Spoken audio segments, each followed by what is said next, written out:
BJP ಅವಧಿಯಲ್ಲಿ ನಡೆದಿದೆ ಎನ್ನಲಾದಂತಹ Covid ಕಾಲದ ಹಗರಣಕ್ಕೆ ಸಂಬಂಧಪಟ್ಟಂತೆ ಮಧ್ಯಂತರ ವರದಿಯನ್ನ ಪ್ರಮುಖವಾಗಿ ಸಿಎಂಗೆ ಸಲ್ಲಿಕೆ ಮಾಡಲಾಗಿದೆ. ಸಿಎಂ ಸಿದ್ದರಾಮಯ್ಯಗೆ ಮಧ್ಯಂತರ ವರದಿ ಕೋವಿಡ್ ಹಗರಣಕ್ಕೆ ಸಂಬಂಧಪಟ್ಟಂತೆ ಸಲ್ಲಿಕೆ ಆಗಿರುವುದು. ಸಿಎಂಗೆ ನಿವೃತ್ತ ನ್ಯಾಯಮೂರ್ತಿ ಮೈಕೆಲ್ ಡಿ ಕುನ್ಹಾ ಅವರು ವರದಿಯನ್ನು ಸಲ್ಲಿಸಿದ್ದಾರೆ. ಆಲ್ಮೋಸ್ಟ್ 1722 ಪುಟಗಳ ವರದಿ ಇದಾಗಿದೆ. ಒಟ್ಟು 11 ಪ್ರತ್ಯೇಕ ವಿಭಾಗಗಳಾಗಿ ವಿಂಗಡಿಸಿ ಈ ವರದಿಯನ್ನ ಸರ್ಕಾರಕ್ಕೆ ಫೈನಲಿ ಸಲ್ಲಿಕೆ ಮಾಡಲಾಗಿದೆ. ಆಲ್ಮೋಸ್ಟ್ 1 ವರ್ಷ ಈ ಆಯೋಗ ಸುದೀರ್ಘವಾಗಿ ತನಿಖೆಯನ್ನು ನಡೆಸಿತ್ತು. 2023 ಆಗಸ್ಟ್ನಲ್ಲಿ ಈ ತನಿಖಾ ಆಯೋಗವನ್ನು ರಚಿಸಿ ಸರ್ಕಾರ ಆದೇಶವನ್ನು ಕೊಟ್ಟಿತ್ತು.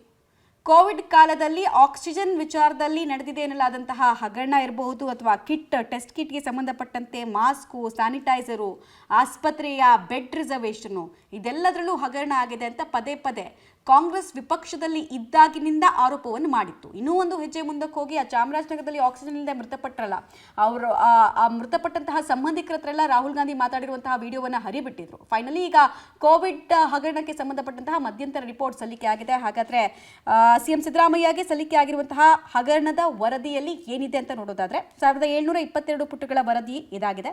ವೆಂಟಿಲೇಟರ್, ಆಕ್ಸಿಜನ್, ಮಾಸ್ಕ್, ಸ್ಯಾನಿಟೈಸರ್ನ ಖರೀದಿ ಮಾಡಿದ ವಿಚಾರದಲ್ಲಿ ಭಾರಿ ಅಕ್ರಮ ಆಗಿರೋದನ್ನ ಮೇಲ್ನೋಟಕ್ಕೆ ಈ ವರದಿ ಹೇಳ್ತಾ ಇದೆ.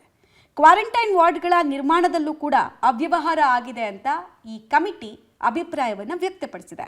ಬೆಡ್ ಹಾಗೂ ಇತರೆ ಉಪಕರಣಗಳ ಖರೀದಿಯ ಖರ್ಚು ವೆಚ್ಚದಲ್ಲೂ ಭಾರಿ ಅವ್ಯವಹಾರ ಆಗಿದೆ, ಅಕ್ರಮ ಆಗಿದೆ.